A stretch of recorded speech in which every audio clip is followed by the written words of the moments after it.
की आज्ञा ग्रहण करेंगे।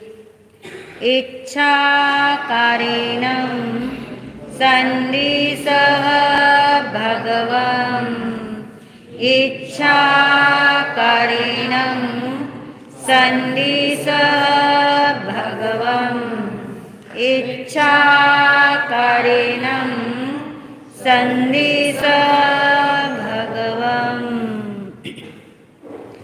हे भंते, हमारी इच्छा है, हम आत्म भावना भा रहे हैं, मैं मोक्ष स्वरूपी शुद्ध आत्मा हूँ। इस भाव को अंदर में समाने के लिए आपके आलंबन से, आपके मार्गदर्शन से हम ये श्रुत आराधना कर सके। इस भाव धारा के साथ आंखें खोल सकते हैं।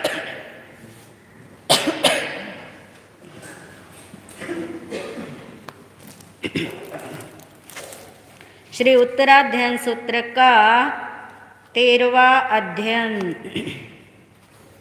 पेज नंबर है 37।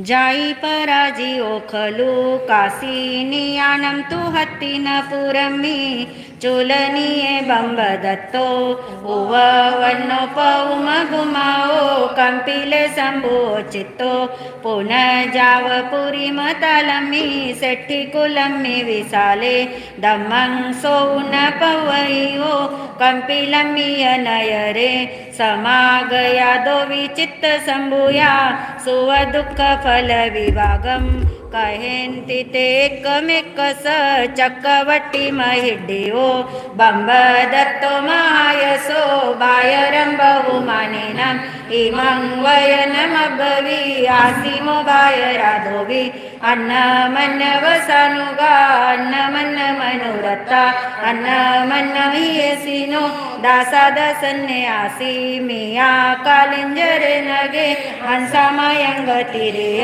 सोवागा काशी भूमिये देवाय देवलोकम्मे आसी अम्मे महिड्डिया मानो छठिया जाई अन्न मन्ने न जाविना कम्मानिया न पगड़ा तुमेराय विचिंतिया ते सिंहफल विभागेनम विप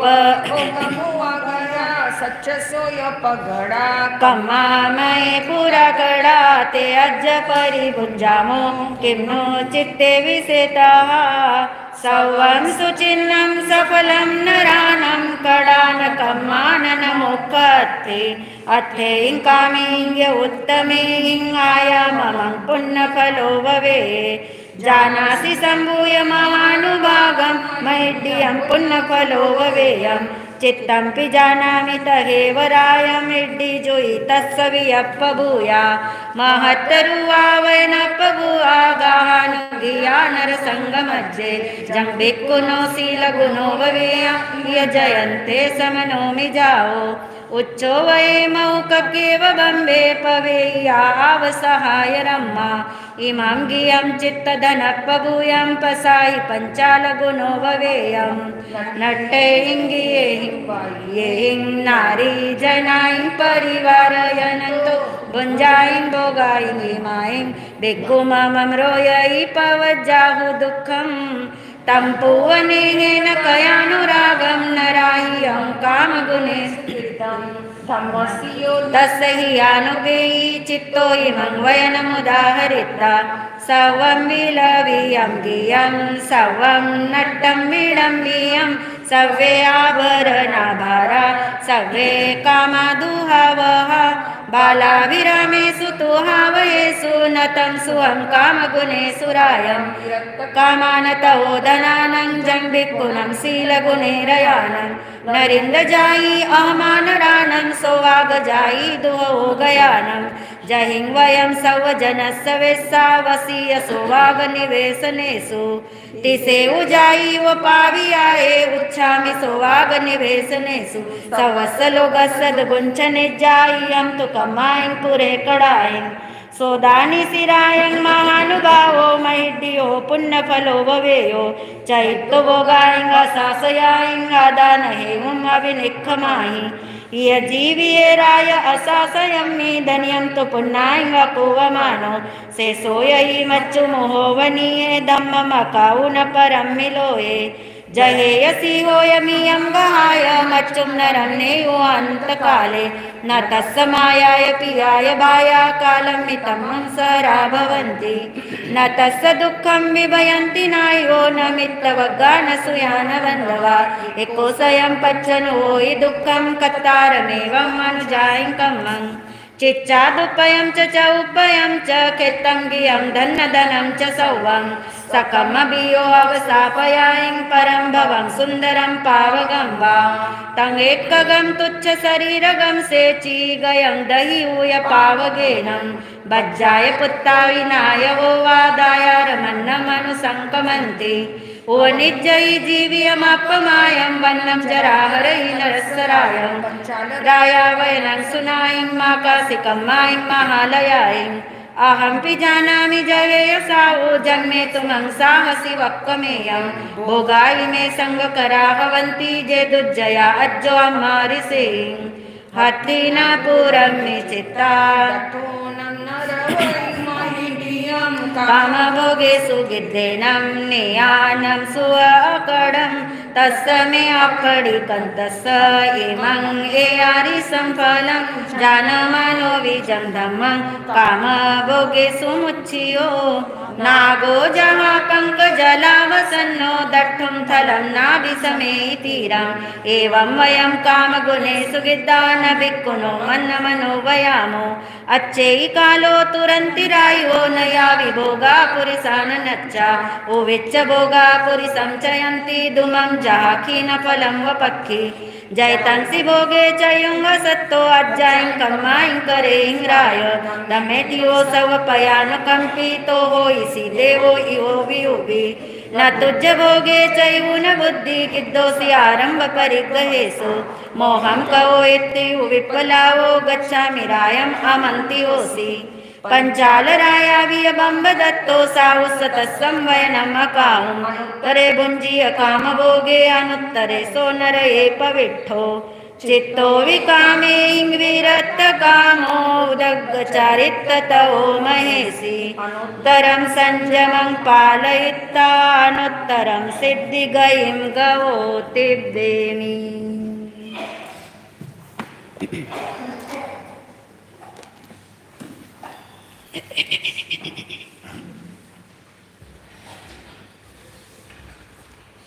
मैं हूँ आत्मा शुद्ध आत्मा शुद्ध आत्मा को नमन मैं हूँ आत्मा शुद्ध आत्मा शुद्ध आत्मा की शरण गुरुवंदना गुरुवंदना गुरुवंदना बारंबार गुरुवंदना गुरुवंदना गुरुवंदना बारंबार।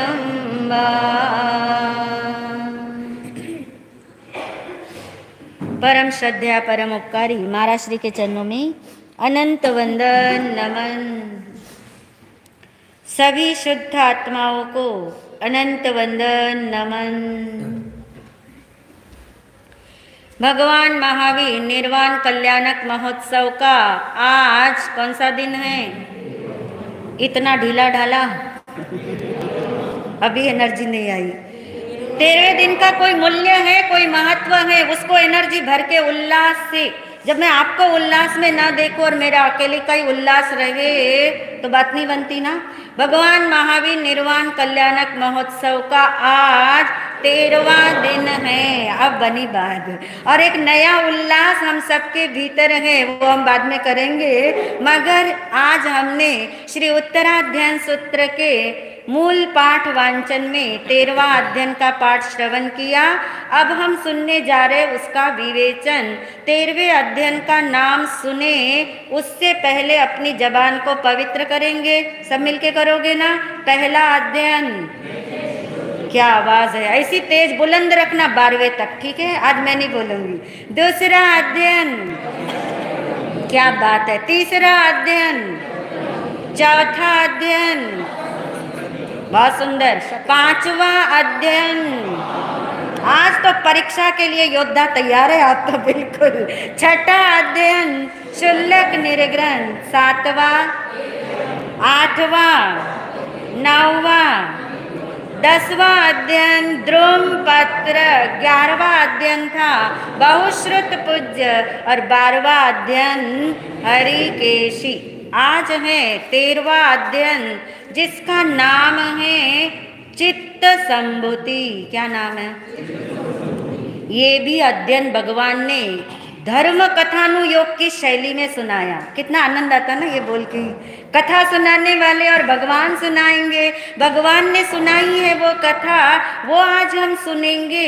चित्त संभूति कथा है, मगर हमने क्या करना है? संजो लेना है। तो उन रत्नों को ढूंढ ले पहले। 2 रत्न, आज के 2 रत्न याद रख लेंगे।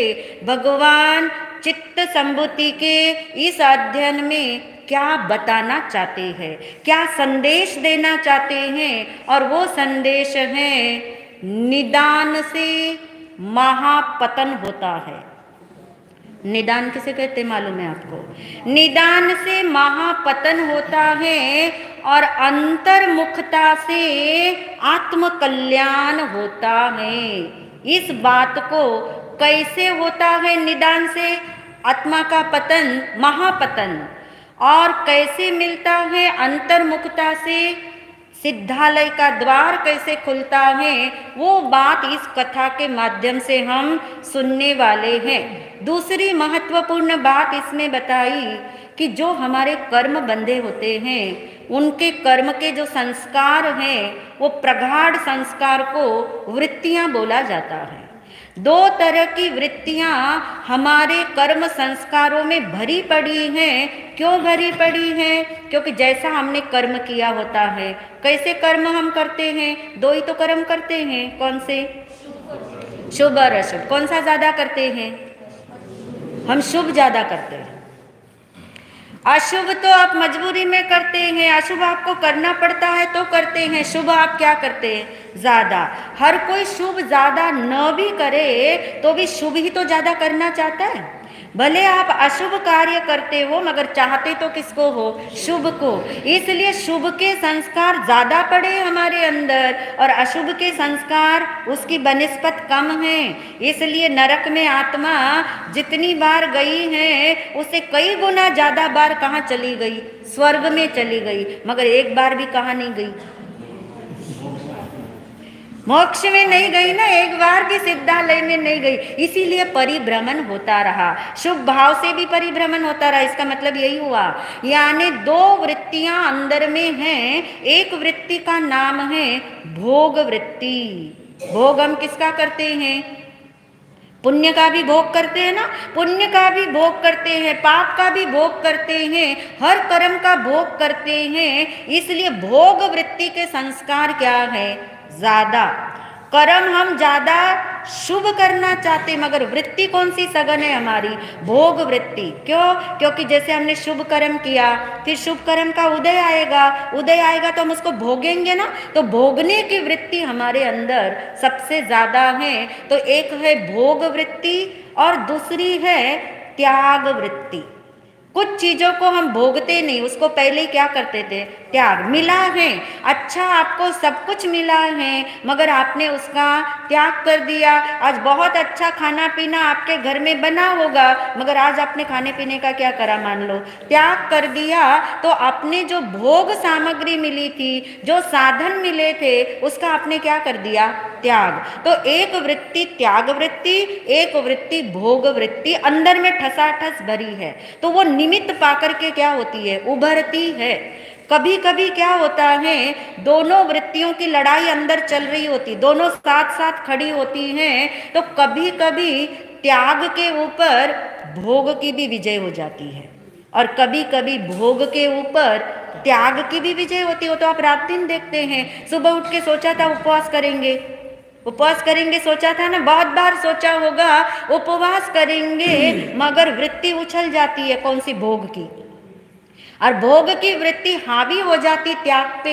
नहीं उपवास करेंगे तो फिर ये काम रुक जाएगा, वो काम रुक जाएगा, हम अच्छे से प्रवचन सुन पाएंगे कि नहीं, जा पाएंगे कि, आदि आदि। तो भोग वृत्ति ने त्याग वृत्ति पे क्या पाली, विजय पाली। तो ये दो वृत्तियों का चित्रण इतना सुंदर इस अध्ययन में है कि इतने मोड़ इन कथाओं में आएंगे और हर मोड़ पे आप पाओगे कभी भोग वृत्ति की विजय है, कभी त्याग वृत्ति की विजय है, और किस तरह से भोग वृत्ति इतनी हावी हो जा सकती है कि निदान के द्वारा महापतन होता है, और वही भोग वृत्ति उभरी है, मगर त्याग वृत्ति की ही प्रधानता कैसे रह सकती है, ये इसके अंदर हमें समझना है।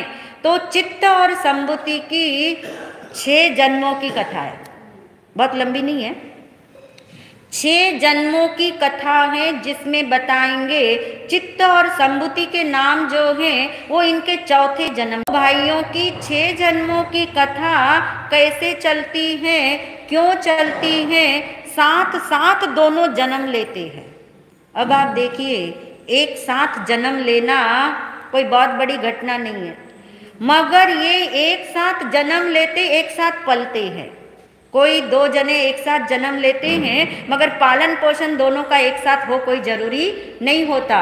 ये दोनों एक साथ जन्मते हैं, एक साथ क्या होते हैं, एक ही साथ उनका पालन पोषण होता है, एक ही साथ वे जीते हैं, एक जैसा वो जी रहे हैं, एक साथ वो रहते हैं। और मुख्य बात इसमें बताई जाएगी कि उनकी मृत्यु भी एक साथ होती है।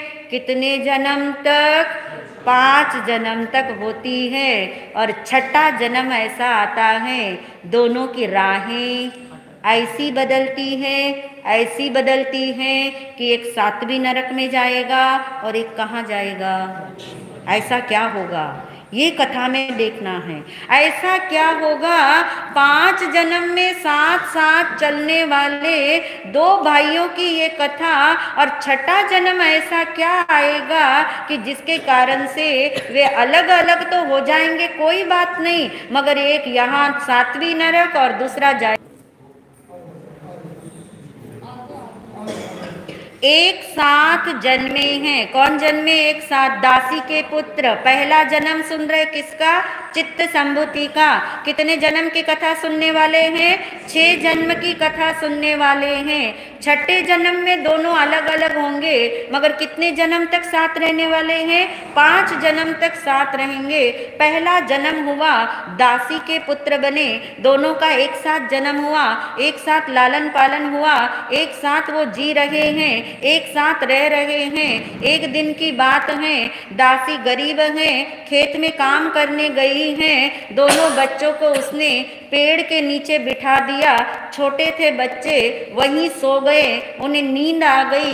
दासी अपना काम कर रही हैं, क्या उनका दूसरे जन्म में वो दोनों दासी पुत्र यानी चित्त और संभूति की वो आत्मा एक जंगल के अंदर हिरन बने हैं।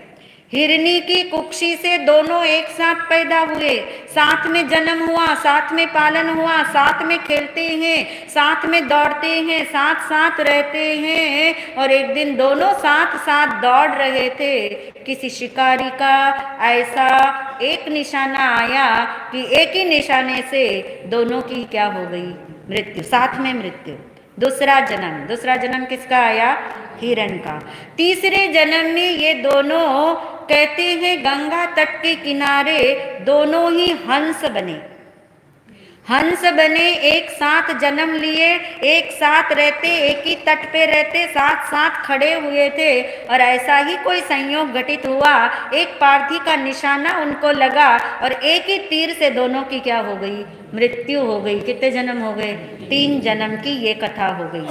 छठे जन्म में दोनों ने अलग अलग हो जाना है। तो इम्पोर्टेंट रह गया कौन सा, चौथा और 5वां जन्म। 5वें जन्म के अंदर वो देवगति में जाएंगे, उसके वर्णन कोई ज्यादा नहीं मिलेगा आपको, वो साथ साथ ही उनकी मृत्यु होके देवगति में जाएंगे। मूल फोकस हम करने वाले कौन से जन्म पे, चौथे जन्म पे, जहां वे मनुष्य जन्म तो मिला, अभी तक मिला ही नहीं था ना मनुष्य जन्म, 2 जन्म ऐसे ही चले गए। मनुष्य जन्म मिला, मगर कहते हैं ना ऐसा कुल मिल गया जहां बचपन से ही सुसंस्कार नहीं मिल सकते थे, यानी चंडाल कुल में जन्मी।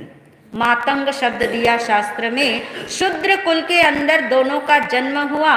भूतदत्त नाम का एक चांडाल था। चांडाल का पेशा क्या होता है कि उसने क्या करना होता है, जल्लाद जैसा काम उसका है, जो मृत्यु दंड दिए जाते हैं, जो फांसी की सजाएं होती हैं, किसी की गर्दन उड़ानी है, धड़ से अलग करनी है, वो उसका क्या है, काम है, वो उसकी आजीविका है, वो उसका पेशा है। और उसके घर में ये 2 बालक का जन्म हुआ। एक का नाम चित्त है, एक का नाम संबुति है। एक साथ जन्मे हैं, एक साथ पले हैं, एक साथ रहते हैं। और ऐसी घटना घटी कि उस नगरी का जो राजा था, राजा का एक मंत्री था जिसका नाम था नमुची।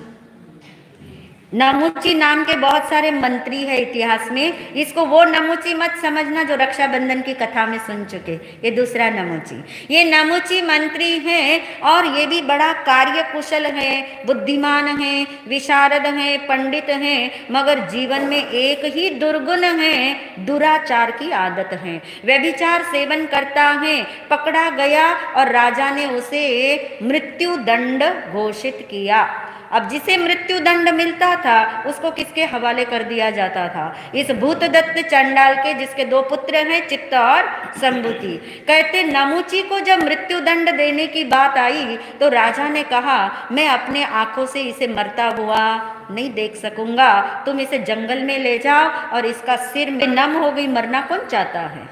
अब भूतदत्त भी सोच रहा इतना अच्छा हमारा मंत्री है, कैसे मैं इन हाथों से इसे मार गिराऊं। और कहते हैं नमुची ने ही आइडिया दिया कि तुम ऐसा करो, कोई और धड़ ले जाके, राजा को सिर ले जाके बता दो और मुझे अपने घर में रख लो, बेसमेंट में छुपा दो, मैं तुम्हारे पुत्रों को क्या करूँगा, शिक्षित कर दूंगा।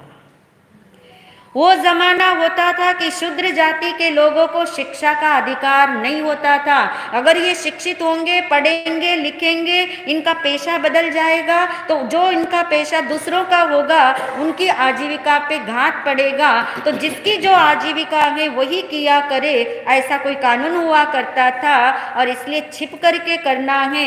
लालच आ गया किसको, अपने बच्चों को पढ़ाएगा, क्योंकि भूतदत्त चाहता था जिंदगी भर जो मैंने काम किया वो मेरे बच्चे ना करे, क्योंकि पापी व्यक्ति भी नहीं चाहता कि जिंदगी भर हम क्या करें, पाप करे।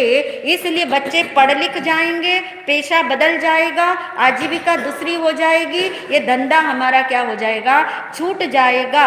बड़ा प्रसन्न हो गया, नमुची को बेसमेंट में रख लिया, राजा को जाकर के दूसरा सिर दिखा दिया, राजा भी मान गया। सारी कथा यहाँ तक हो गई। अब नमुची कहाँ आ गया, बेसमेंट में आ गया, किसके, भूतदत्त चंडाल के। और चित्त संबुति को समझाया गया कि देखो ये तुम्हारे विद्या गुरु है, ये यही रहेंगे, इनके खाने पीने का ध्यान रखना, इनको बाहर नहीं जाने देना, तुम इनसे पढ़ाई करना। बच्चे होशियार थे, बहुत जल्दी से शिक्षा उन्होंने ग्रहण कर ली। नृत्य के अंदर, गायन के अंदर उनका कंठ इतना सुंदर था, दिखने में भी बड़े सुंदर और आकर्षक थे। और उन्होंने ये सारी चीजें नमुची से सीख ली। मगर कहते जिसकी जो आदत होती है वो कहीं जाती नहीं। और नमुची ने जो उसकी आदत थी, जिस थाली में खा रहा था उसी थाली में क्या कर दिया, शेक कर दिया। भूत दत्त को पता लग गया कि इसने मेरे पत्नी के ऊपर नजर खराब की है। तब उसने सोचा कि अब तो इसका सिर क्या करना पड़ेगा, उड़ाना ही पड़ेगा। बहुत तेज गुस्सा आया। बच्चों को बात पता लग गई। बच्चे तो बच्चे, उन्होंने कुछ समझा नहीं। उनको लगा ये हमारे विद्या गुरु है, ये मरने नहीं चाहिए। और नमुची ने भी उनको आइडिया दे दिया, ऐसा करो तुम्हारे पिताजी मेरा घात करे उससे पहले एक चोर दरवाजा तुम्हारे बेसमेंट में है, तुम मुझे वहां से क्या कर दो, निकाल दो।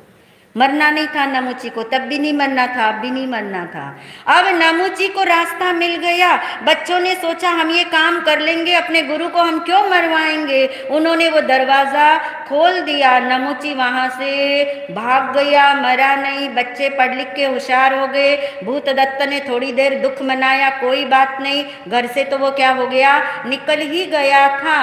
और वो नमुची कहते हैं घूमते घामते ऐसी जगह पहुंच गया जहां पे वे दोबारा से क्या बन जाता है, मंत्री बन जाएगा। कैसे बनेगा वो बाद में देख लेंगे। अब कहते हैं ये सारी बातें यहाँ होती रही और इधर वसंत उत्सव आया। वसंत उत्सव आया जहाँ पे चारों जाति के लोग इकट्ठे मिलके जिसे मनाते हैं। ये दोनों बच्चे जो गायन और कला के अंदर क्या हो गए थे, निपुण हो गए थे। और उन्होंने सोचा हम भी अपनी कला का क्या करेंगे, प्रदर्शन करेंगे। वे भी नाच गाने के अंदर माहिर थे। वे कला का प्रदर्शन करने लगे। सारी भीड़ इकट्ठी हो गई, सब लोग उनकी तरफ आकर्षित हो गए। और जिन लोगों का ये पेशा था, कौन सा, नृत्य गान का, वहां भीड़ नहीं रही। तो फिर क्या हुआ, वो लोग नाराज हो गए। वो लोग नाराज हो गए कि यही तो हमारी कमाई का अवसर था और हमारी कमाई का अवसर किसने छीन लिया। ये भूत दत्त के बच्चे ऐसा क्यों कर रहे, इनका पेशा तो ये है नहीं, इनकी आजीविका का साधन ये नहीं है। राजा को शिकायत कर दी गई। राजा को जब शिकायत कर दी गई तब राजा ने नियम के अनुसार, ये नियम था, कानून था कि यदि कोई अपना पेशा बदलने के लिए पढ़ लिख करके दूसरे के पेशे को आजमाएगा, उसको देश निकाला दिया जाएगा। दो तरह के दंड होते थे, एक तो मृत्यु दंड यानी घाती कर दो, दूसरा दंड कौन सा होता था, देश निकाला। देश निकाला का मतलब क्या है, उस देश की सीमा से उन्हें क्या किया जाता, बाहर। और कैसे किया जाता, अपमानित करके, कि इन्होंने घोर अपराध किया, राजा की आज्ञा नहीं मानी। उनके घृणा तिरस्कार के द्वारा, अपशब्दों के द्वारा, डंडे पत्थर मार मार के लोग उन्हें क्या करते हैं, देश निकाला देते हैं। तो चित्त और संबुति को क्या दिया जा रहा है। अब इन बच्चों को ये बात समझ नहीं आई।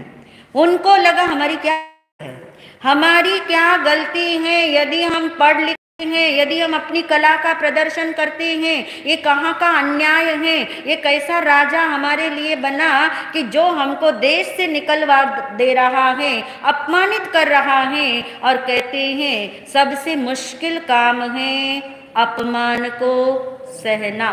लोग कहते अपमान सहने से तो मर जाना, बोलते हैं ना, कहावत बनी हुई है। अपमान भी कैसा अपमान, कोई उनका दोष हो, कोई उनकी बात हो, मगर उनको इतनी गहरी तो समझ नहीं थी। दोनों ने सोचा अरे ऐसे डंडे पत्थर इनके हम खाएंगे, इतने अपशब्द इनके सुनेंगे, इससे तो अच्छा है कि हम आत्मघात कर ले, हम आत्महत्या कर ले, हम मर जाए। मगर जो दंड था वो तो उनको दंड दिया ही गया। दोनों को देश की सीमा से बाहर निकाला गया। भूत दत्त चंडाल कुछ कर नहीं सका राजा के आगे। और वो दोनों चित्त और संबुति जंगल का रास्ता नाप रहे, बिल्कुल अकेले हैं, आंखों में आंसू की धारा है। एक पहाड़ उनको दिखाई देता है, पहाड़ पे चढ़ जाते हैं, चोटी पे खड़े हो जाते हैं, क्या करने के लिए, आत्महत्या।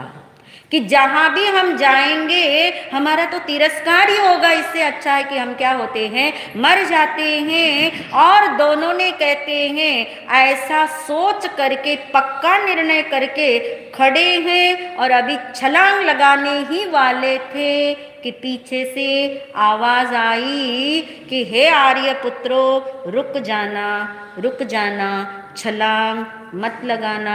कौन देख रहा होगा जंगल में, नमुची नहीं है ये कोई नियम नहीं कि जिसको आपने बचाया वो आपको बचाने आ जाएगा, कोई नियम नहीं है। अब कहते कोई मुनिराज आतापना ले रहे थे पहाड़ की दूसरी चोटी पे, वो भी चोटी पे खड़े थे, पहाड़ की दूसरी चोटी पे आतापना ले रहे थे। और उसी समय उनकी आंख खुली और पहला नजारा उन्होंने बच्चों का देखा, तो आवाज लगाई, भांप लिया, और वो दो बच्चे रुक गए। और आकर के मुनिराज जब पास में आए और मुनियों ने कहा कि हे आर्य पुत्रो, तुम ये क्या कर रहे हो। उन्होंने अपनी सारी आप बीती सुनाई और मुनिराज के मुख से शब्द निकले, तुम ये नहीं जानते कि जीवन किसका है। किसका जीवन है? जीव का जीवन है। जिसका ये जीवन है उसे तुम नहीं जानते, इसलिए जो तुम्हें जीवन में मिल रहा है उसकी प्रतिक्रिया तुम कर रहे हो। अपमान मिल रहा तो आत्मघात करने जा रहे हो। तुम ऐसा मत करो। बड़ा सुंदर सेंटेंस लगा उन्हें, किन्हें? चित्त और संबुति को। कौन सा सेंटेंस अच्छा लगा? ये जीवन जो तुम समाप्त करने जा रहे हो, तुम्हें पता है इस जीवन पे किसका अधिकार है? तुम्हें पता है ये जीवन क्यों मिला है? तुम्हें पता है ये जीवन किसका जीवन है? उन्हें बड़ा अच्छा लगा, बैठ गए मुनिराज के चरणों में। नहीं, हम तो नहीं जानते ये जीवन किसका जीवन है। और मुनिराज ने बताया, जीवन अलग है, जीव अलग है। जीवन समाप्त होने के लिए है, जीवन समाप्त करने के लिए नहीं है। ये जीवन जिसके रिमोट कंट्रोल जिसके हाथ में है जीवन का, वो आयुष्य कर्म का उदय है, वो अपनी गति से चलेगा। मगर तुम इस जीवन के रहते रहते किसकी पहचान कर लो? जीव की पहचान कर लो। और उनको लगा जीव क्या होता है। फिर तो जिज्ञासा जागी, फिर वे आत्मा है तक पहुँचे, फिर आत्मा हूँ तक पहुँचे, फिर मैं शुद्ध आत्मा हूँ तक पहुँचे। सारी बात उनको समझ में आ गई। और अब वो आत्महत्या करेंगे क्या?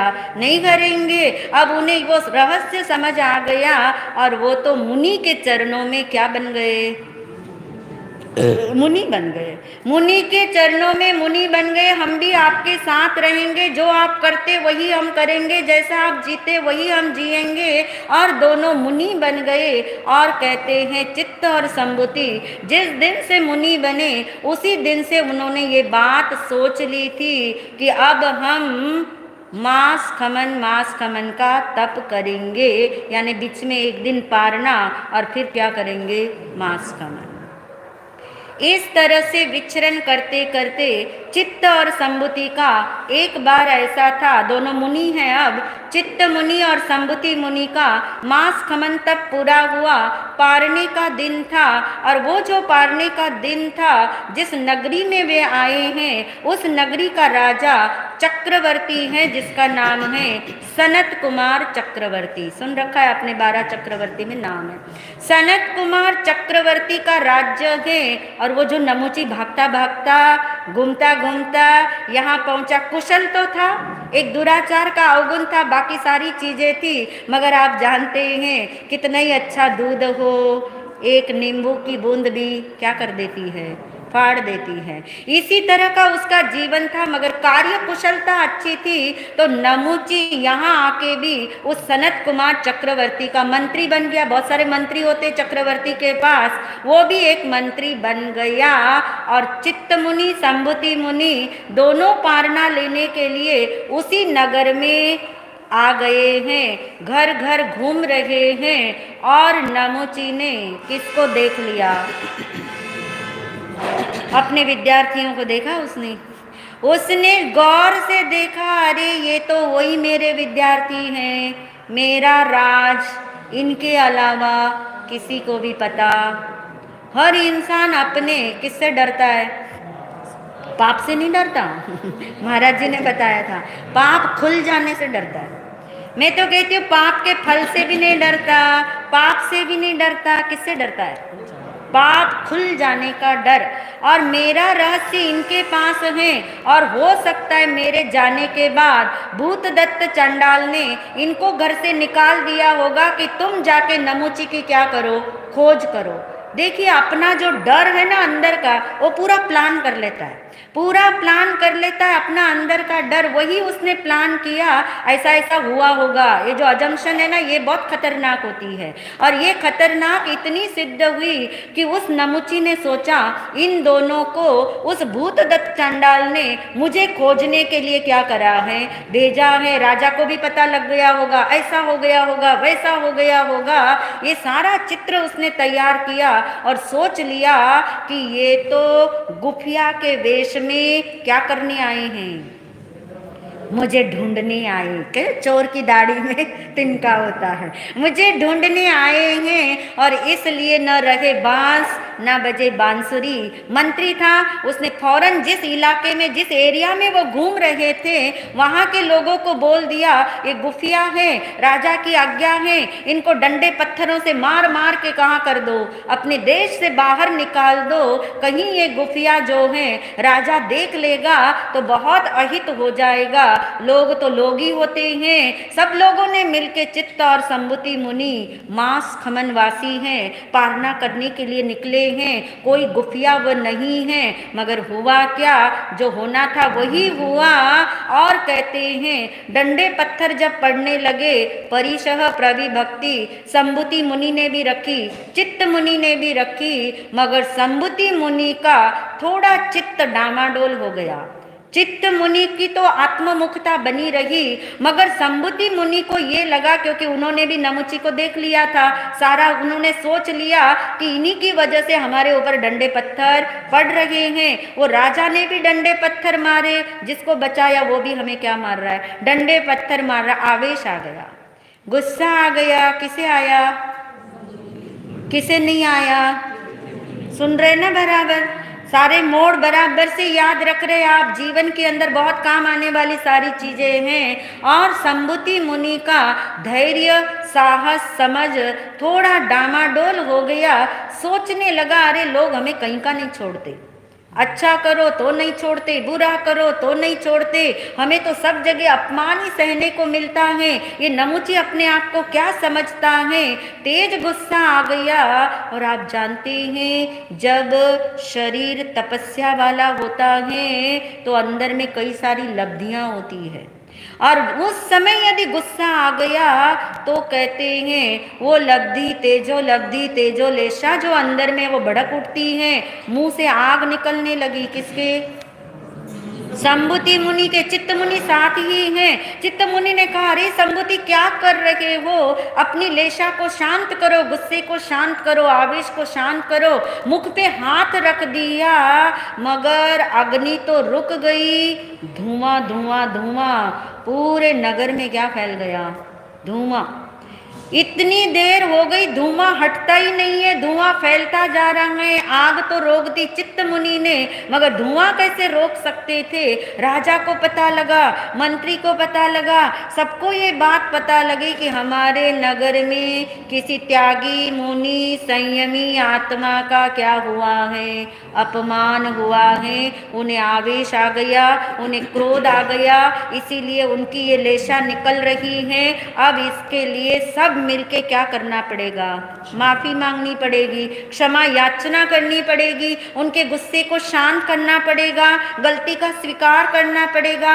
चक्रवर्ती राजा स्वयं, सनत कुमार चक्रवर्ती स्वयं अपनी पटरानियों के साथ में, अपनी मुख्य रानियों के साथ में, सारी प्रजा के साथ में, अब तो इतिहास को नहीं पता, नमुची तो कहाँ चला गया होगा पता नहीं, उसे पता है कि अब मुझे कोई नहीं बचा सकता। और कहते हैं सब लोग मिलकर के उस जंगल में आए हैं जहाँ दोनों मुनिराज खड़े हैं। एक मुनि समता में खड़े हैं, आत्ममुक्ता में खड़े हैं, दूसरे मुनि के मुख से निरंतर निरंतर धुआं अभी भी क्या है, जारी है। राजा पास में आया, पटरानी उसके साथ ही थी। राजा चरणों में झुका। राजा ने, रानी ने अपने उन बालों के ऊपर गोशीर्ष नाम का चंदन लगा रखा था। वंदन करते करते एक बूंद जो है वो मुनिराज संबुति मुनि के पैरों में गिरी, जो बहुत ठंडक वाली होती है। और आवेश इनका थोड़ा क्या हुआ, शांत हुआ। शांत शांत होता गया। सनत कुमार चक्रवर्ती ने माफी मांगी। क्या वैभव होगा चक्रवर्ती का आप सोच सकते हैं, जिसके पास 14 रत्न हो, 9 निधियां हो, उत्तम राजकुल मिला हो, परिपूर्ण भोग मिले हो, स्वस्थ शरीर मिला हो, ऐसी पटरानियां सुंदर मिली हो, ऐसा वो नजारा था। और कहते जैसे शांत हुआ मन किसका, संभूति मुनि का। और उन्होंने क्या करी, आंख खोली।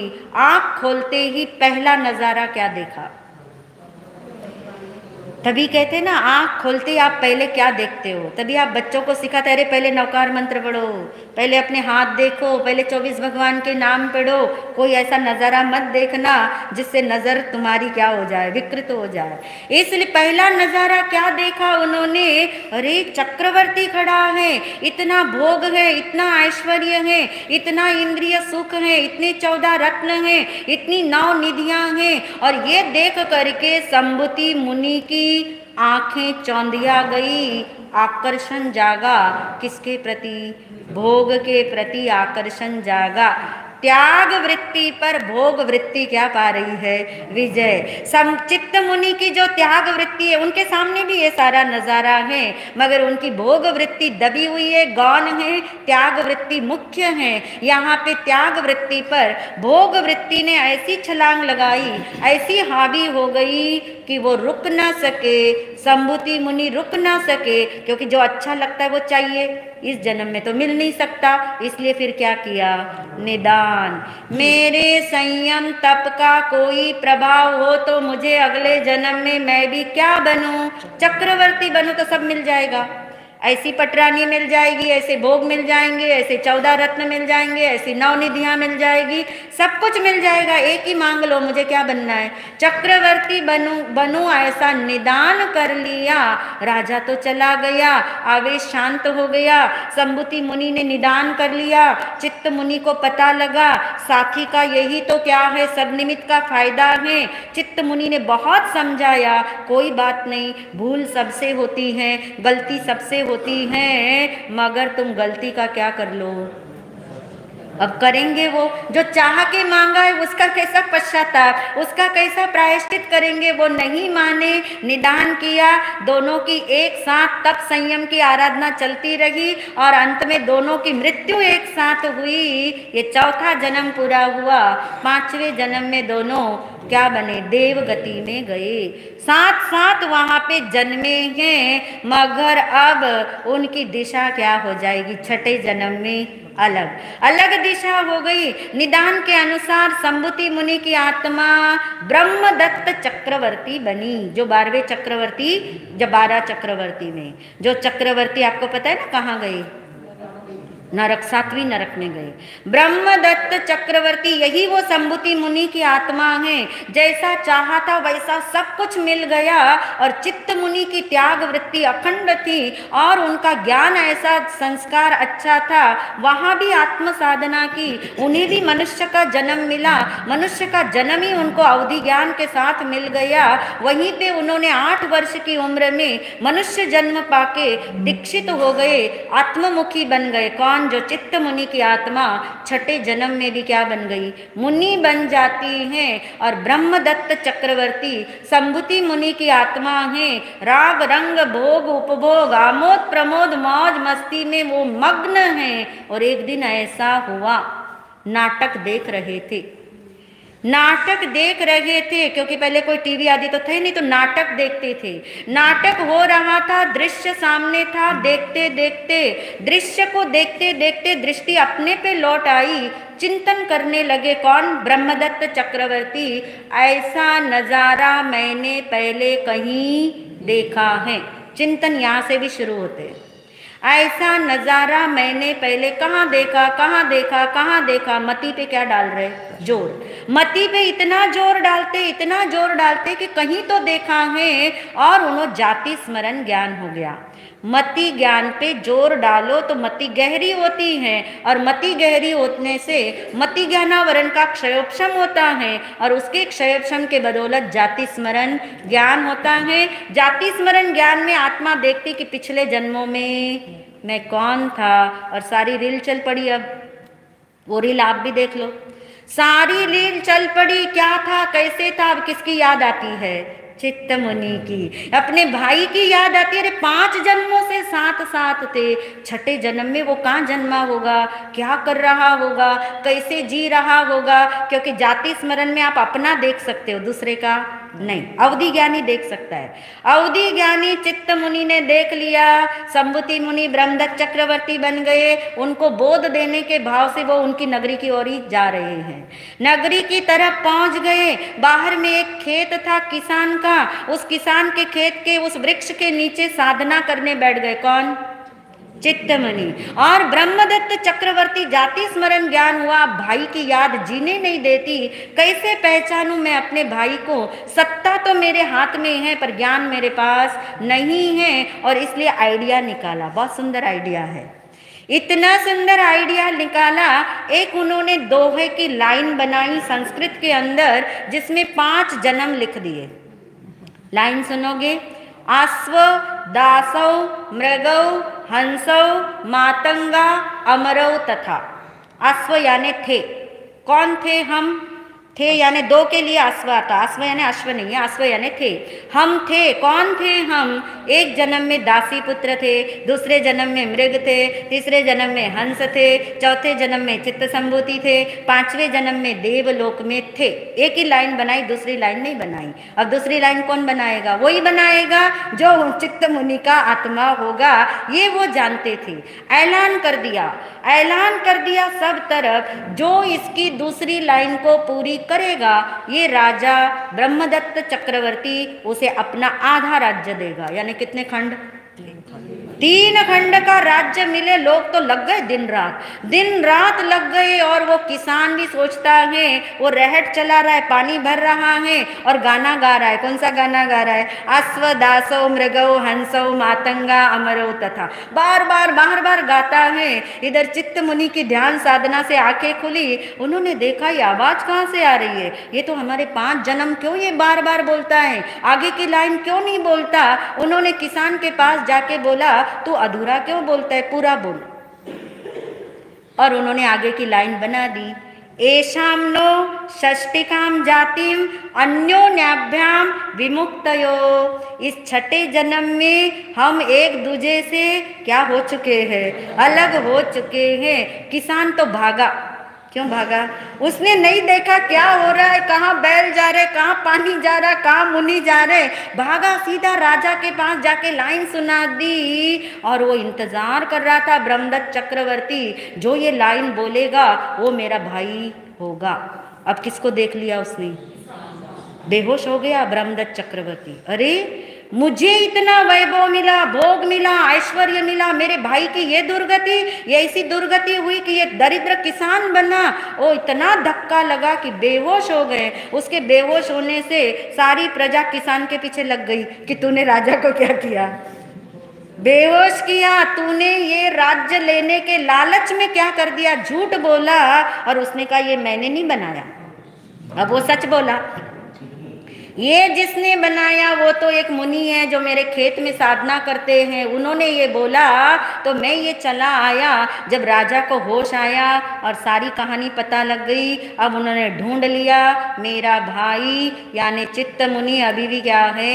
मुनि ही बना छठे जन्म में। तो उन्हें बड़ा विचार आया कि अरे मुनि बनने की जल्दी क्या थी, पहले थोड़ा भोग लेते, चलो उनको नहीं मिला होगा, अभाव रहा होगा, अब मैं जाकर के इन्हें निमंत्रण दूंगा। और इधर निमंत्रण देने आए हैं कौन? चित्त मुनि। यानी एक तरफ भोग वृत्ति है, एक तरफ त्याग वृत्ति है, दोनों भाइयों का मिलन होने वाला। कैसा मिलन रहा होगा? ब्रह्मदत्त चक्रवर्ती आया है किसके द्वार पे? इस चित्त मुनि के द्वार पे। और चित्त मुनि तैनात हैं कि कैसे भी करके कम से कम इसे दुर्गति से तो क्या किया जाए, बचाया जाए। इसे तप त्याग संयम का उपदेश दिया जाए। और जैसे ही वो दोनों का, भाइयों का मिलन हुआ, कैसा वो समा होगा। दोनों एक दूसरे को आमंत्रित कर रहे, कैसे करते होंगे। वो कह रहे हे भाई तू मेरे भोग के लिए इस महलों में आ जा, इतना सुंदर सब कुछ है, थोड़ी देर के लिए आ जा, बाद में मुनि बन जाना। और मुनि कहेंगे, क्या कहेंगे, सव्वम विलवियम गियम सव्वम नट्टम विडम्बियम सव्वे आभरणा भारा सव्वे काम दुहा वहा। हे भाई जो तू कहता है हे ब्रह्मदत्त चक्रवर्ती, ये भोग मेरे लिए दुख है, दुख का कारण है, मुझे इसमें रत्ती मात्र भी सुख नहीं लगता, ये नृत्य मुझे आकर्षित नहीं करते, ये गान मुझे आकर्षित नहीं करते, ये आभूषण, ये पंच इंद्रियों के विषय आकर्षित नहीं करते। मैं तुम्हें भी ये कहना चाहता हूँ भाई, इसके अंदर तू अभी भी जाग जा, चेत जा, मत फंस। बहुत उपदेश दिया इस अध्ययन के अंदर तरह तरह से, मगर ब्रह्मदत्त चक्रवर्ती लास्ट में जाके ये बोले कि मेरी अवस्था उस हाथी की तरह है जो दल दल में फंसा रहता है।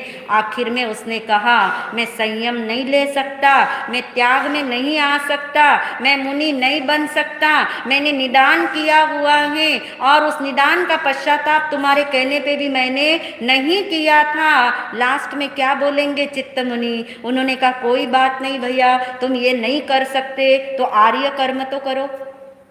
आर्य कर्म यानी शुभ कर्म तो करो, धर्म नहीं कर सकते, धर्म क्रिया नहीं कर सकते, तुम सत्कर्म तो करो ताकि कहीं तो तुम्हारे संस्कार ठीक हो। मगर जिसने निदान ही कर रखा है वो आर्य कर्म भी करने में समर्थ नहीं हुआ, पूरी जिंदगी भोग ही भोगा। ब्रह्मदत्त चक्रवर्ती ने जैसा चाहा था वैसा ही सब किया और निदान के कारण उनका महापतन हुआ। चित्त मुनि की अंतर्मुखता ही बनी रही तो अंत में उनको सिद्धालय का द्वार खुला। ये इस अध्ययन का सार है। बहुत सारी शिक्षाएं इसमें रही हुई है, जिसको जहाँ कहीं से भी जो रत्न चुनने हैं वो रत्न चुन के अपने जीवन का उद्धार करे। इन्हीं